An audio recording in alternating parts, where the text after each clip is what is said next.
os he colgado un par de ficheros que, digamos, lo que nos supone es, o lo que pretendo con estos ficheros es ver los puntos de vista, ver los problemas de contorno desde puntos de vista diferentes a los clásicos, ¿no? O sea, lo que os di el otro día de diferencias finitas. Entonces vamos a profundizar un poquito más el jueves en diferencias finitas, en el fichero ese grande que os di y tal, porque, bueno, quiero trabajar con él, pero, eh, digamos, vamos a primero verlo desde un punto de vista un poquito diferente, ¿no? Entonces, en las dos, lo que os quiero dar son dos visiones, ¿no? Que son un poquito diferentes. Una es muy de actualmente, muy del siglo XXI, muy de redes neuronales.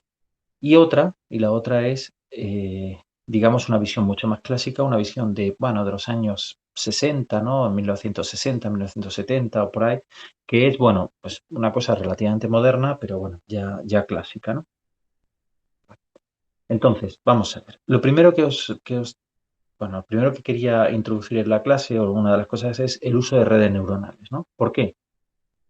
Bueno, está de moda, es decir, o sea, es la herramienta, ¿vale? Hoy día para hacer muchísimas cosas, ¿no? Es raro el día que no sale en televisión, yo es muy raro el día que no recibo 2 o 3 correos electrónicos hablándome de redes neuronales, o sea, es lo que ahora se está haciendo, ¿no? ¿Vale? Entonces, no es que sea la herramienta universal, o sea, no se puede hacer todo con esto, pero sí se pueden hacer muchas cosas y se está avanzando mucho en ello. Entonces, yo creo que tenemos que estar en el mundo donde estamos, ¿no? Entonces, lo único que no pretendo haceros experto en redes neuronales, sino dar unas pinceladas, ¿no? Sobre redes neuronales y cómo se pueden utilizar, pues, dentro de nuestro día a día. Un primer problema que os pongo, ahora vamos con planas de contorno, es interpolación de funciones. Entonces, bueno, este ejemplo, fijaros lo que tiene, ¿no? ¿Vale? Entonces, sencillamente yo he construido aquí unos determinados puntos, ¿vale?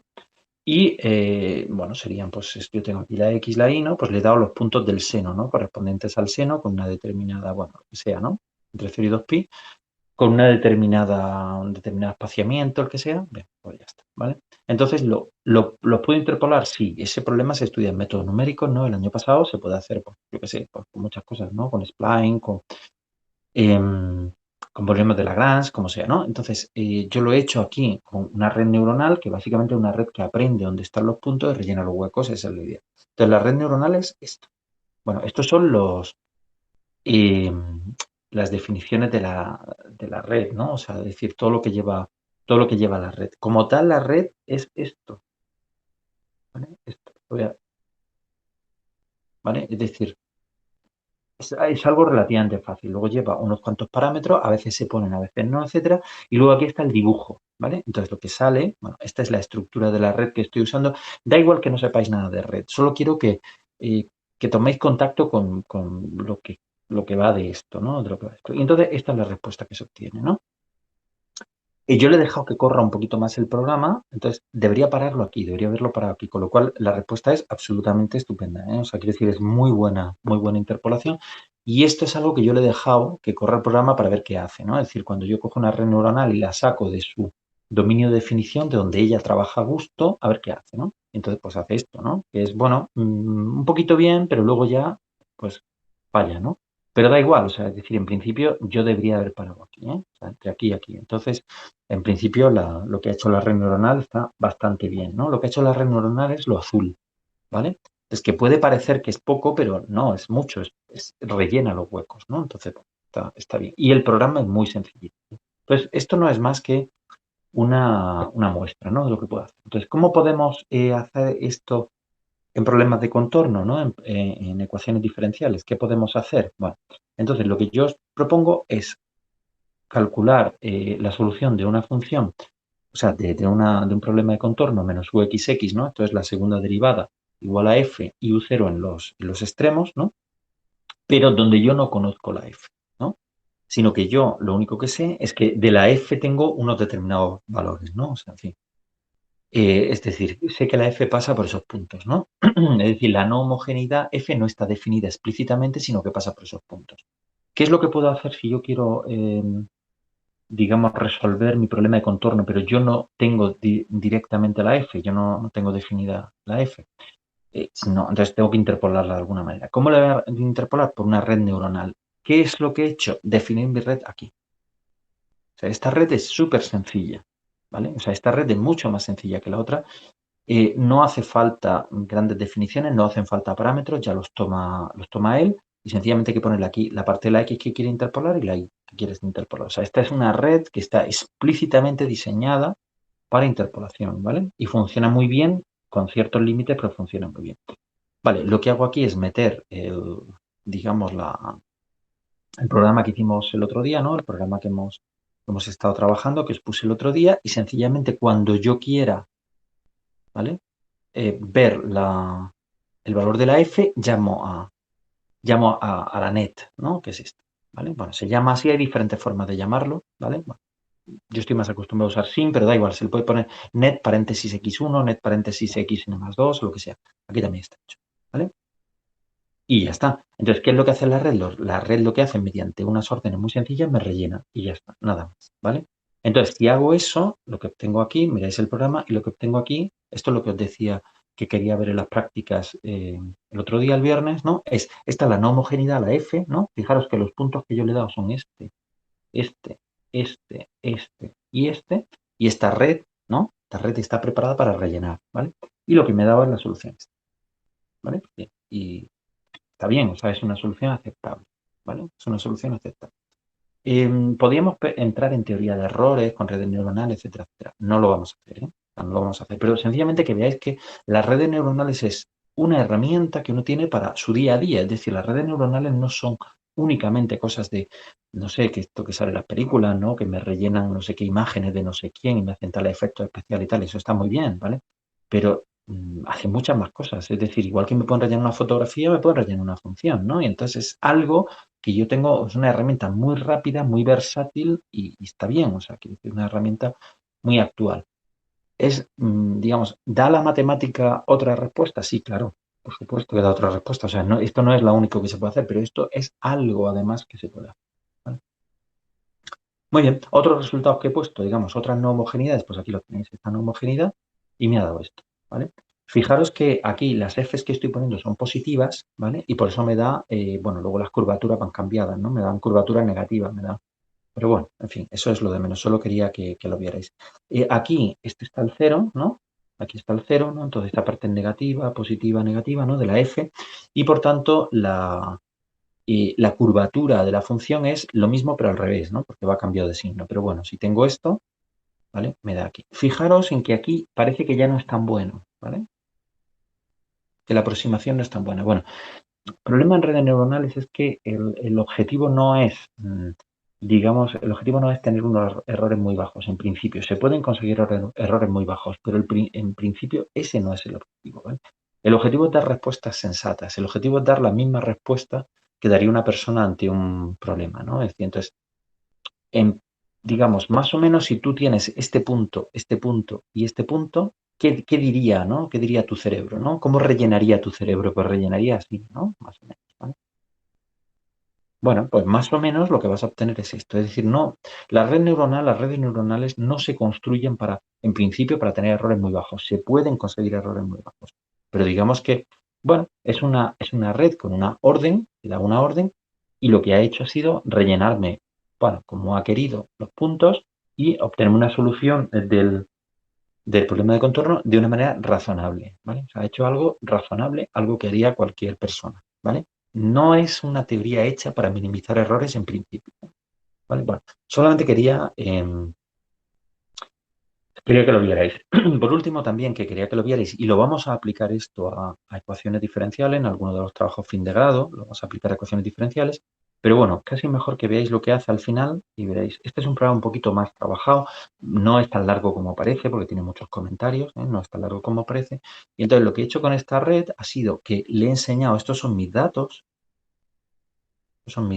y esta es la respuesta. Vale, entonces parecería, ¿no? Que, bueno, ¿y qué ha hecho? ¿No? Bueno, lo que ha hecho ha sido aprender de los datos. Es decir, esta red predice, ¿no? Predice, eso es en inglés predicción. Lo que hace, lo que le he dado es unos datos y le he dicho, bueno, pues continúame con los mismos patrones que tengo. Es decir, te doy unos datos, esos datos llevan involucrados unos patrones, en este caso es la oscilación, ¿vale? Y entonces lo que le pido a la red es que me siga reproduciendo esos datos un tiempo más, ¿vale? Entonces, fijaros que aquí he dado unos 200, creo que sí, 200, ¿vale? He dado 200 datos y le he pedido 300 más, ¿no? Y entonces se ha dado cuenta de que es una función seno, ¿vale? Y entonces lo que me ha hecho es seguir con esos mismos parámetros que lleva la función seno, ¿no? O sea, es decir, seguir un poco, o sea, es decir, intuir un poco cómo se construye la función, ¿no? Y me la ha construido 300 más. Y bueno, posiblemente tenga algo de error, tampoco lo he querido comprobar, pero no ese es el objetivo. Se puede comprobar qué error estoy tomando, pero es razonable. O sea, lo que quiero es que se vea es que este dibujo y este dibujo son coherentes. O sea, parece que llevan el mismo patrón de comportamiento, ¿vale? Y eso nos puede ser útil también en ecuaciones diferentes. Muy bien, nada más. ¿Alguna pregunta sobre esto? ¿Vale? Entonces, esto lo pondremos en, no sé, lo iremos introduciendo en nuestro día a día, ¿vale? Este año muy poquito y los próximos años mucho más, ¿eh? Muy bien, entonces voy a hablar ahora de otra cosa, de esto, ¿vale? Sí, lo tenía abierto este fichero aquí, ¿vale? Voy a hablar de problemas de contorno, ¿vale? Vistos desde el punto de vista de la teoría de operadores. Es decir, esto que voy a contar ahora no tiene nada que ver con redes neuronales, ¿no? Sencillamente lo otro era un comentario. Y tampoco tiene mucho que ver con numérico en un primer momento, luego sí, ¿vale? Pero en un primer momento no, porque supone una reinterpretación de los problemas diferenciales, ¿vale? Una reinterpretación que se ha hecho a lo largo del siglo XX, ¿vale? Porque uno se ha enfrentado, bueno, nos hemos enfrentado a lo largo del siglo XX, las matemáticas se han tenido que enfrentar a problemas muy complejos, que sea la mecánica cuántica, en fin, problemas muy complejos desde el punto de vista de ecuaciones diferenciales. Hoy día están resueltos, ¿no? Pero en su momento fueron muy complejos, ¿no?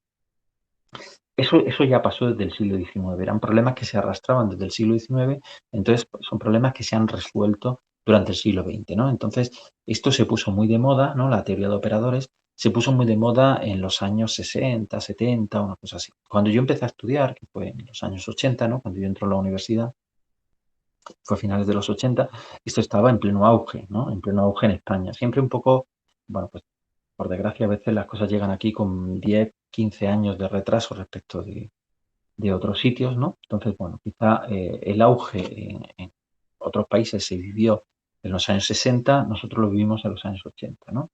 Entonces todo esto llegó aquí, se puso muy de moda, la gente investigaba en todo esto en teoría de operadores, etc.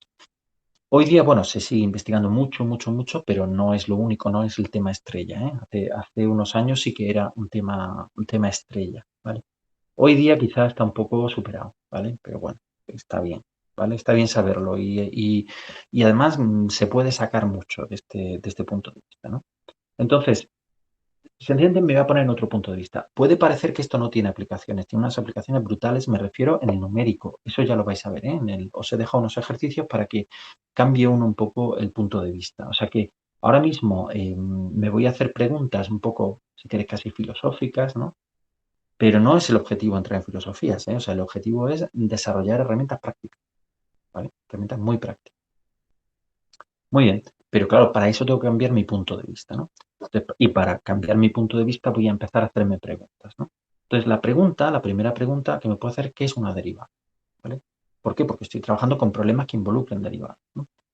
Y qué es una segunda derivada, ¿no? Más estoy trabajando con problemas que involucran segunda derivada. Bueno, si queréis, en la primera parte del curso, problemas que involucran primera derivada, los problemas de valor inicial, por ejemplo, también segundas, pero vamos, sobre todo primeras, y ahora mismo los problemas de contorno, segunda derivada, ¿no? Entonces, primera respuesta que uno puede dar es una operación, ¿vale? Y una operación quiere decir, yo tengo una función y voy la derivo y obtengo otra función, ¿no? La deriva del seno, el coseno y ya está, ¿vale? Si doy esa respuesta no voy a ningún sitio, ¿vale? O sea, quiere decir, vale, sí, ok, ya está, sí, ¿vale? Bien, y luego hago un numérico sobre eso y ya está. Eso me da la teoría de numérico que tengo, ¿vale? Segunda respuesta, es un operador o una función lineal en el sentido del álgebra, ¿vale? Es decir, yo sé que o sea, me voy a intentar plantear el problema no desde un punto de vista, digamos, del cálculo en el sentido de que yo voy a hacer el límite cuando h tiende a cero de f de no sé qué más h, f de x más h menos f de x partido por h, etc. No es eso, sino voy a intentar hacerlo desde un punto de vista más parecido al álgebra, ¿no? Entonces, en el álgebra yo tengo un dominio, ¿no? Tengo una imagen o lo que sea, ¿no? Y entonces aquí tengo una función, ¿no? Entonces, esa función puede ser derivar, ¿no? Pero claro, para derivar yo necesito aquí meter inmediatamente teoría de espacios, ¿vale? O sea, cuando yo miro esto, cuando yo miro eh, los operadores, ¿no? Cuando yo miro lo que estoy haciendo, las manipulaciones que estoy haciendo, las operaciones como funciones lineales, enseguida esas funciones, desde el punto de vista algebraico, tienen que estar definidas sobre espacios, ¿vale? Sobre determinados espacios, ¿vale? Entonces, tengo que, inevitablemente caigo en teoría de espacios, inevitablemente. O sea, no se puede pensar en álgebra, ¿vale? Sin espacio. ¿Vale? Es absurdo, ¿no? O sea, el álgebra o sea, el álgebra habla de funciones lineales aplicadas a espacios, ¿no? Entonces, claro, ¿qué espacios tengo aquí? ¿Qué espacios están asociados a las derivadas? ¿Vale? Entonces, eso es lo que quiero ver, ¿vale? Muy bien, entonces lo que digo es que yo tengo aquí una función, aquí está su derivada, pero la derivada la voy a ver como un operador, ¿no? Entonces, si es un operador, ¿cuál es el espacio vectorial de las funciones derivables? ¿Vale? Bueno, pues no voy a entrar en esto porque es largo, ¿vale? Bueno, pues es un espacio enorme, ¿vale? Es un espacio que no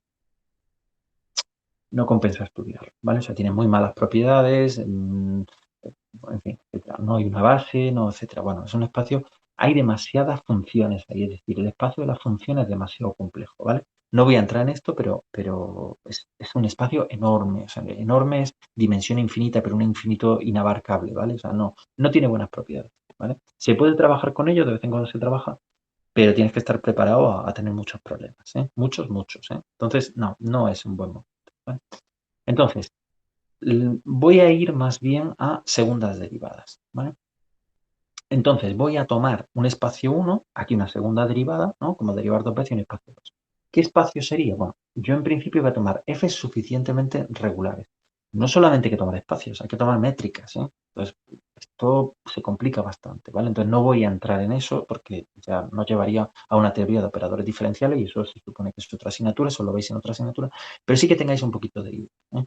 Entonces, yo quiero una f suficientemente regular y voy a exigirle que en los bordes la función se hace, ¿vale? En los bordes donde está definido mi problema. Yo voy a definir mi problema en el intervalo AB, ¿vale?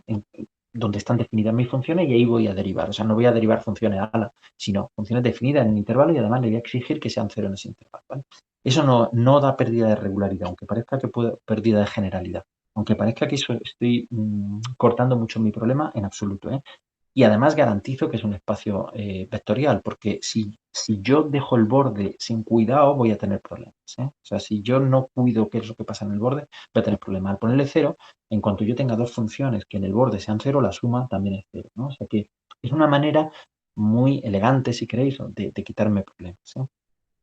Muy bien, entonces voy y hago la segunda derivada.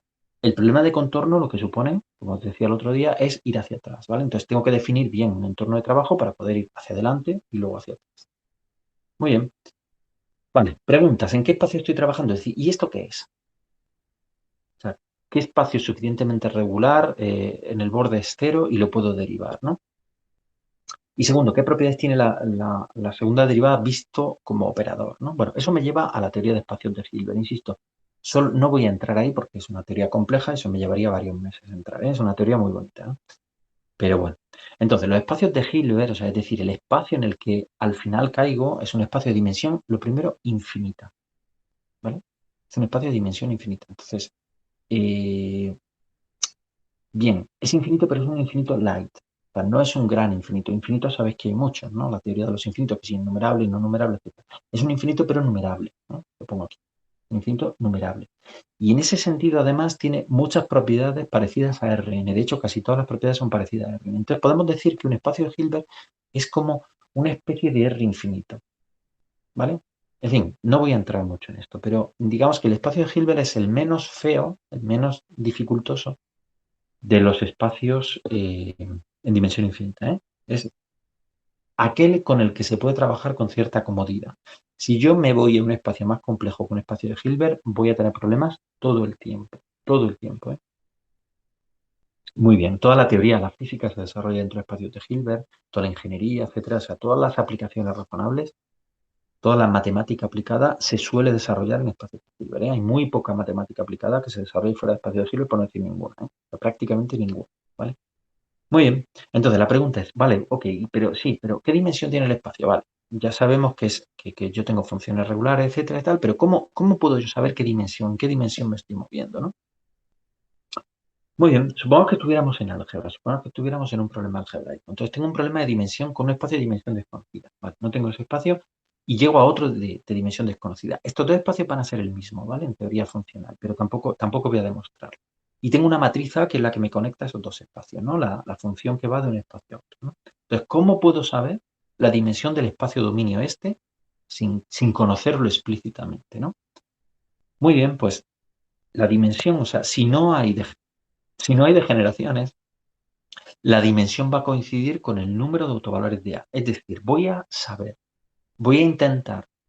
Es que nosotros estamos viendo desde el punto de vista de álgebra, nos han enseñado cosas que están muy bien en la dimensión finita, ¿no? Y está bien meterse en esa teoría, pero claro, nos hemos quedado ahí. Es decir, muchas veces nos quedamos ahí. O sea, pensamos que yo tengo un espacio, entonces tengo un espacio de dimensión, la que sea, 2, 3, 4, la que sea, ¿no? Y entonces le meto una matriz, y entonces, claro, ¿qué matriz le meto? Claro, la adecuada al espacio, ¿vale? Es decir, si estoy trabajando de R4 en R4, una matriz que conecta R4 con R4 tiene que ser 4 por 4. No puede ser 5 por 4. No, punto. No, ¿vale? Muy bien. Pero en estos problemas de operadores no es evidente la dimensión en la cual estoy trabajando, ¿vale? Porque esto tampoco es una matriz, sino es un operador diferencial.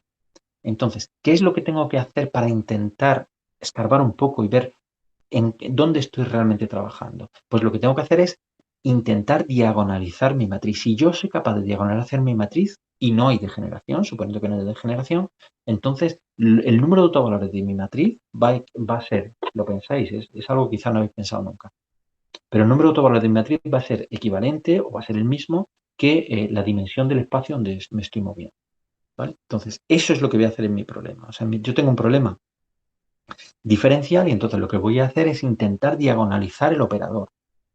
Y eso es lo que me va a decir, el número de autovalores de ese operador es lo que me va a decir en qué dimensión estoy trabajando. ¿Vale? Bueno, he puesto aquí algunos comentarios, etcétera. Entonces, lo que voy a intentar es resolver ese problema. Ese va a ser mi objetivo. ¿Vale? ¿Por qué? Insisto, porque es la manera de saber dónde me estoy moviendo y casi la única. Pero no solo eso, sino que primero calcular estos autovalores me va a decir el número de autovalores, ¿vale? El número de autovalores me va a decir la dimensión del espacio. Pero los autovectores me van a dar una base.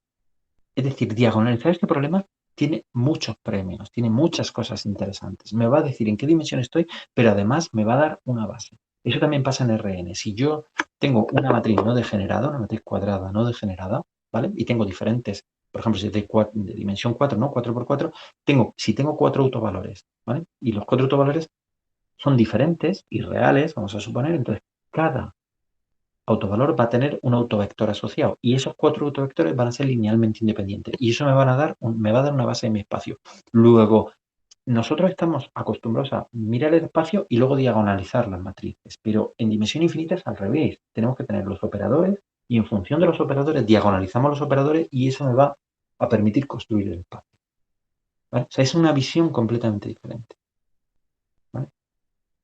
Muy bien. Entonces, este es un problema, lo que pongo aquí, crucial, ¿vale? Y es la llave para entrar en la teoría de operadores diferenciales. O sea, no se entra en la teoría construyendo los espacios y luego los operadores. No. En la teoría de operadores diferenciales se entra construyendo los operadores o estudiando los operadores y a partir de ese estudio de la propiedad de los operadores, de los buenos, porque luego están los buenos y los que no son tan buenos, ¿vale? O los malos, ¿vale? Estudiando operadores buenos y las propiedades de los operadores buenos, soy capaz de construir los espacios asociados a la teoría de operadores diferenciales.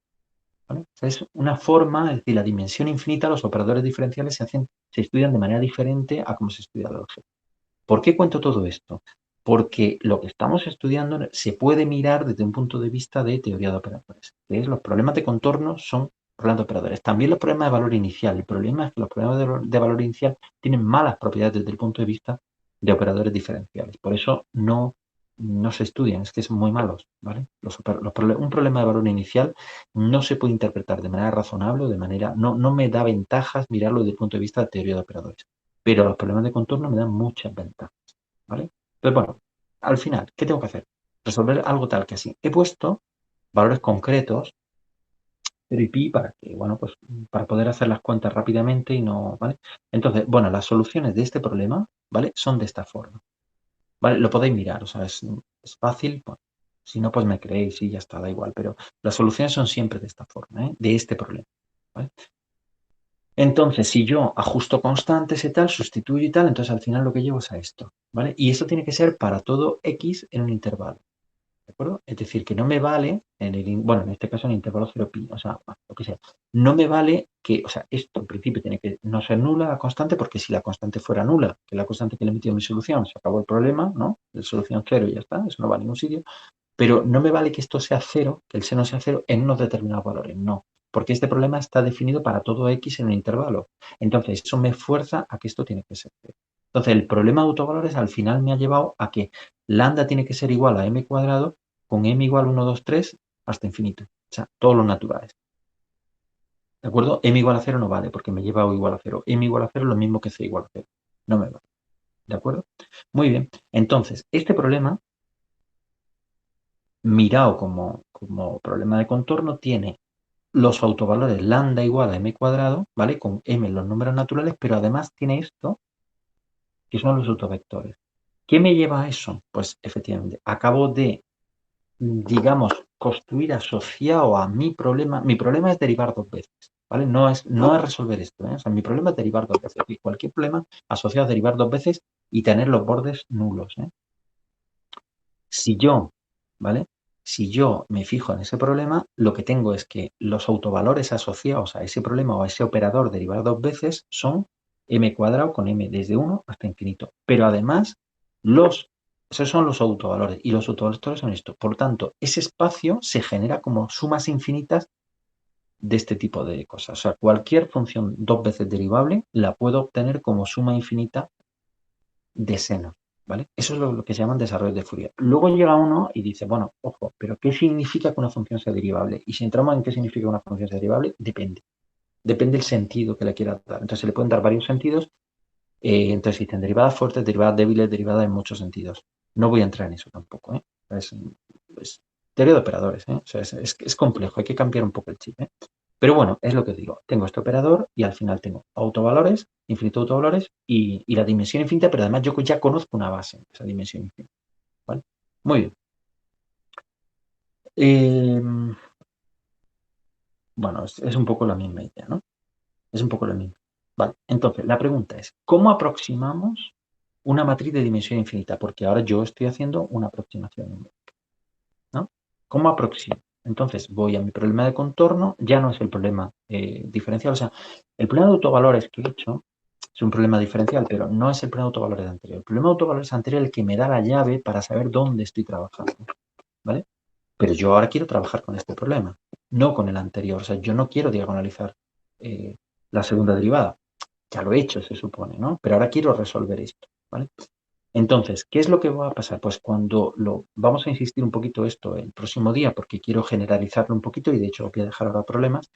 Entonces, cuando yo le aplico diferencias finitas, esto lo puse en un fichero el otro día, ¿no? Lo que al final llego es a que la aproximación numérica de un problema como este, ¿vale? Un problema menos u segunda xx igual a f, hay que ponerle el menos justamente para que sea definido positivo, ¿eh? Bueno, igual ya veremos eso, pero da igual, para que el problema sea definido positivo y todo me salga positivo, ¿no? Si os fijáis, los autovalores que me han salido eran positivos, ¿no?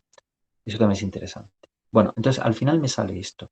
Y esta matriz es la que aproxima esto, la segunda derivada. Y esta u es la que aproxima. Esta función u viene aproximada por este vector y esta f viene con esa f. Dicho de otra manera, las funciones mediante diferencias finitas se aproximan por vectores, ¿vale? Y los operadores diferenciales mediante matrices, ¿vale? Entonces, esta matriz es clave. Esa matriz es clave, ¿vale? Muy bien.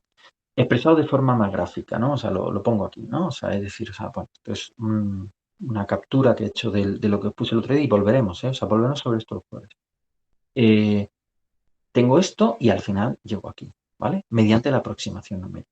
Entonces son, entre comillas, matrices infinitas, ¿vale? No sé si existe la matriz infinita, depende también cómo defina la matriz infinita, si quieres definirla, ¿no? Pero que al final las vamos a aproximar numéricamente por matrices de este estilo, ¿no? Y las UEs por vectores como este. Vectores que te dan las posiciones, esos vectores tienen las posiciones de la U, de la función o de la F en los puntos intermedios. En los bordes no hace falta porque son cero, ¿vale? Bueno, la U es cero, la F da igual que sea cero en el borde o no, porque la F es conocida. Entonces da igual que sea cero en el borde o no. Y luego además es que también tenemos que entrar en qué significa que una función sea cero. Es que aquí te lo tienes que plantear todo, ¿eh? O sea, incluso te tienes que plantear esto, qué significa que una función sea cero. No voy a entrar en eso, que sea cero en el borde. No voy a entrar en eso, ¿eh? O sea, prefiero no entrar, ¿eh? ¿Vale? Porque todo lleva una filosofía y todo al final te lleva a una métrica, etcétera, etcétera. Es un poquito más complicado. Muy bien, vale, entonces al final todo gira en torno a esta matriz, ¿vale? Muy bien, ¿y ahora qué hacemos con esa matriz? Bueno, pues una de las cosas que a mí se me ocurría sería calcular los autovalores, ¿vale? Porque los autovalores de la matriz L deben converger, si todo está en su sitio, a los autovalores de la matriz UXX. Es decir, si yo tengo una matriz UXX y le calculo una segunda derivada y le calculo unos autovalores a la segunda derivada, de una manera o de otra, pero yo ahora tengo una matriz que me aproxima a esa segunda derivada, ¿vale? Los autovalores del problema discreto deben de tender a los del problema continuo, ¿vale?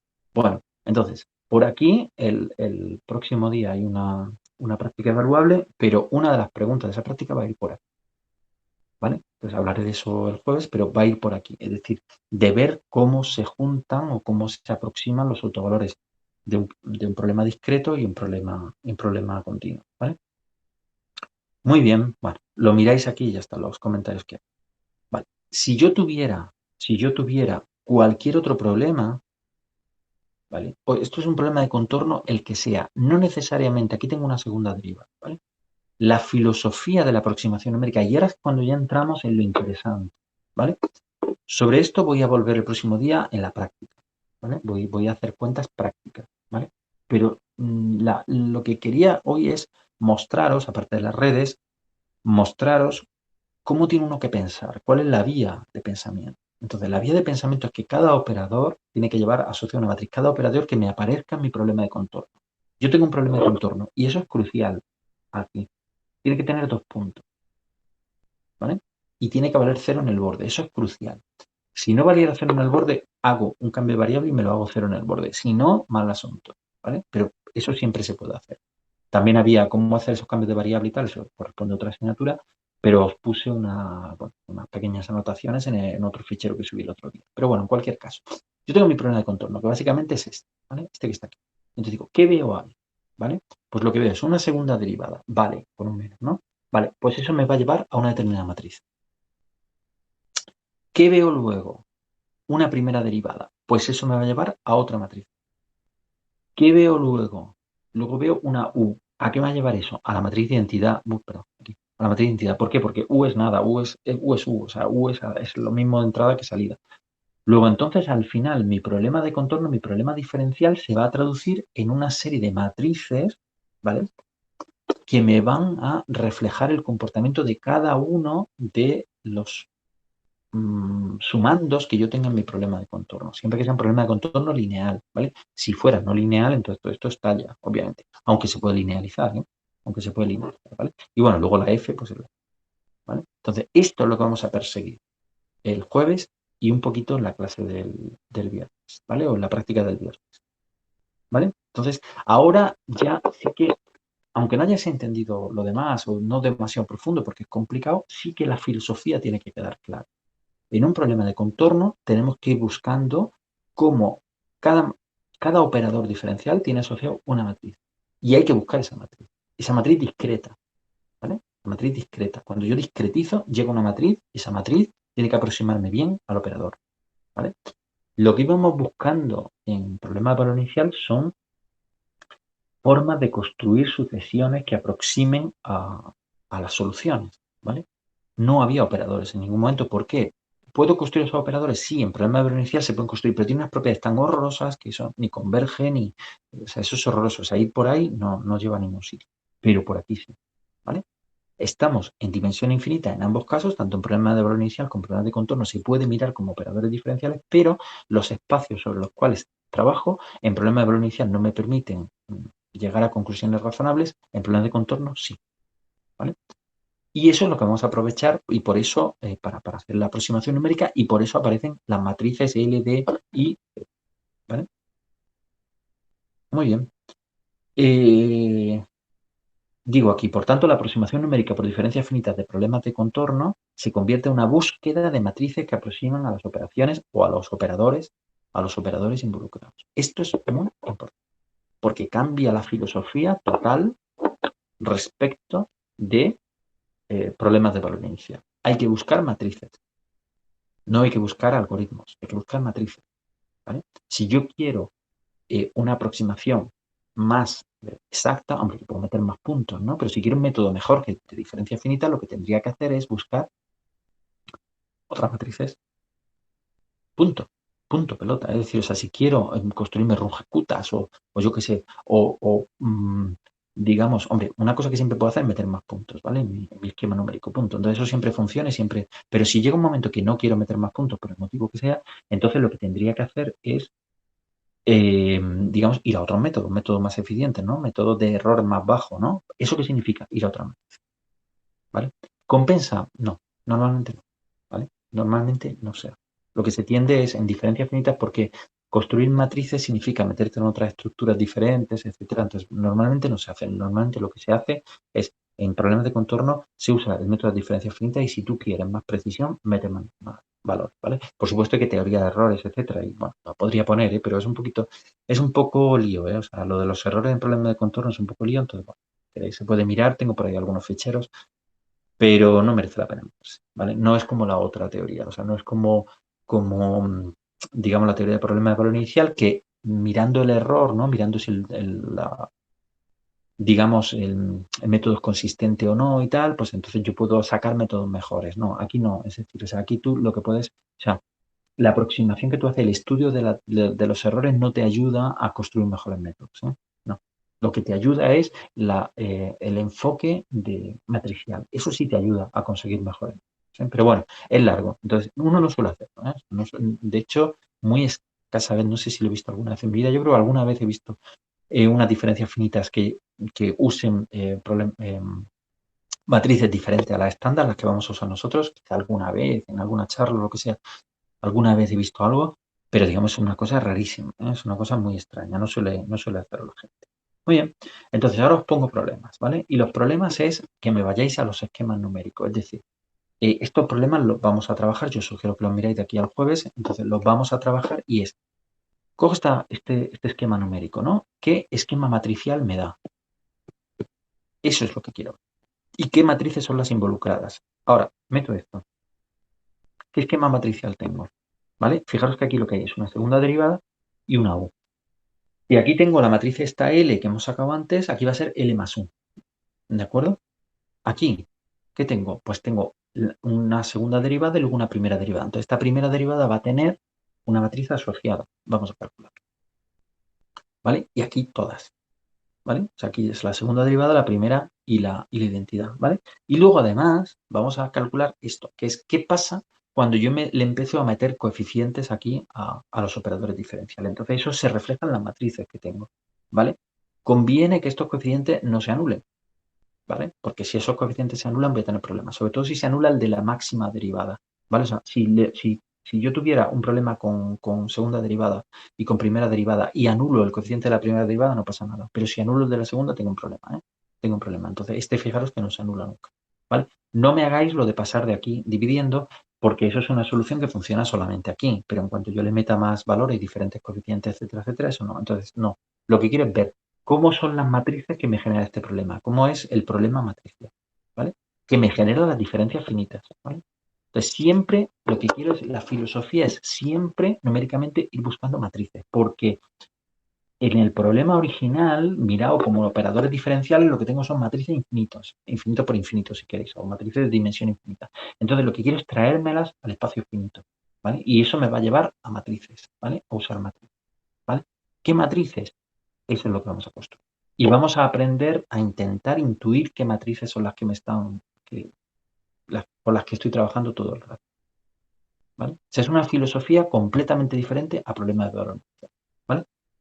El jueves trabajo sobre esto, vamos a sacar las matrices, o vamos a sacar muchas matrices, y el viernes una parte de esto va a ser programar, ¿eh? Una parte de la prueba evaluable va a ser programar esto y otra parte, pues, cosas antiguas.